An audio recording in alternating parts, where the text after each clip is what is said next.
Alrighty then, we're going to be solving more complex fractions. I'm not solving, but simplifying them. And this time I'm going to show you a second method. Our book has a second way of doing it. And then in example 3, I'll solve a problem that has both methods. And really, again, in mathematics, it's supposed to be about creativity. And they're giving me like a third method, right? So any way that you're going to use that's going to derive the correct solutions is fine, right? So just to show you another way here. All right, great. So in this way, well, if you just review real quick, what was method 1? Method 1 was first make the numerator and the denominator a single fraction, right, by getting a common denominator and then multiplying it by the reciprocal. So I would do this times, and then I would flip this over. Okay, but now what we're going to do is, as it says in step 1 here, we're going to multiply both the numerator and the denominator by the least common denominator of both fractions here.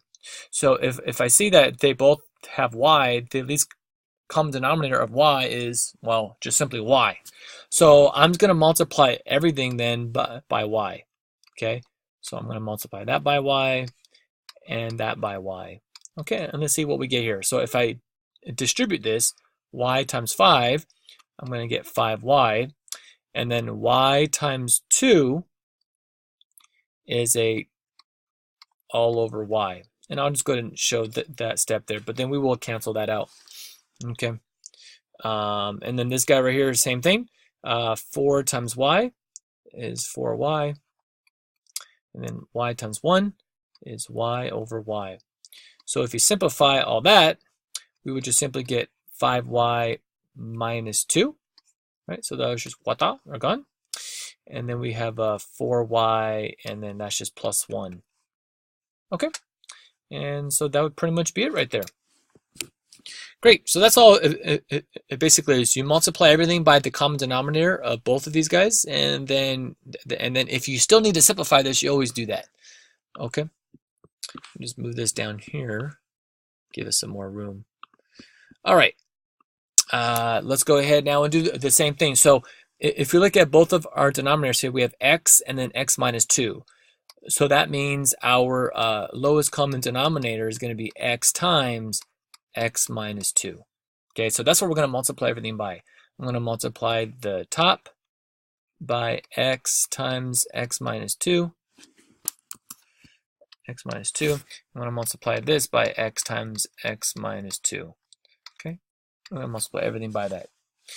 Okay, so there'll be a lot of stuff going on here, so we're trying to skip any steps so we can understand what's going on. So let's just deal with just the numerator first. Let's just get that done, and then we'll do the denominator afterwards. Okay, so going on right here.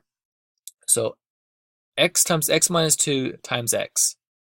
Okay, so what I'm going to do, I'm just going to multiply this first, right? I'm just going to say x squared, and then I still have my x minus 2.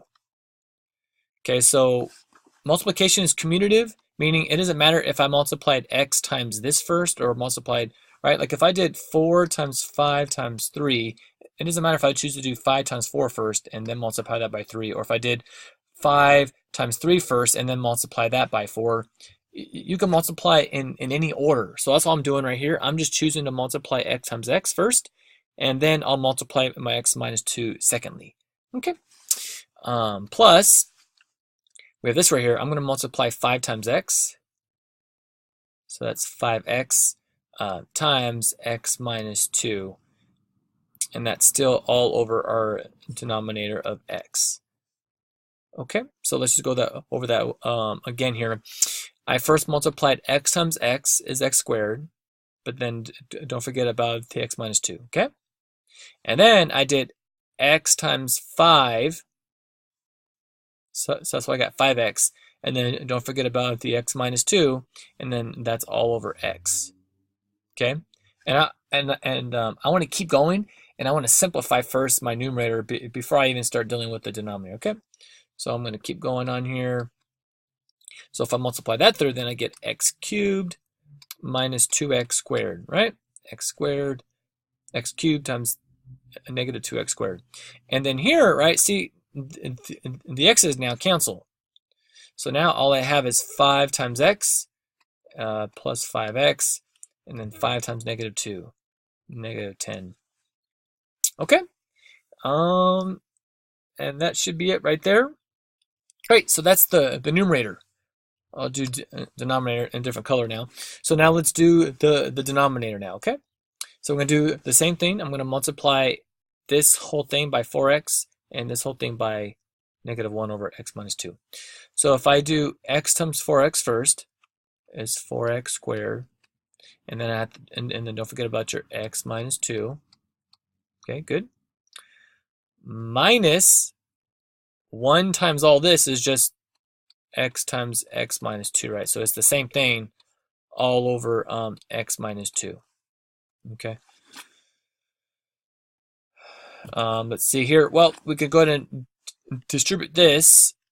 4x squared times x, 4x cubed, 4x squared times negative 2, negative 8x squared. Now here I can cancel those guys out, and I have just minus x. Perfect. So now that would be our denominator, 4x cubed minus 8x squared minus x.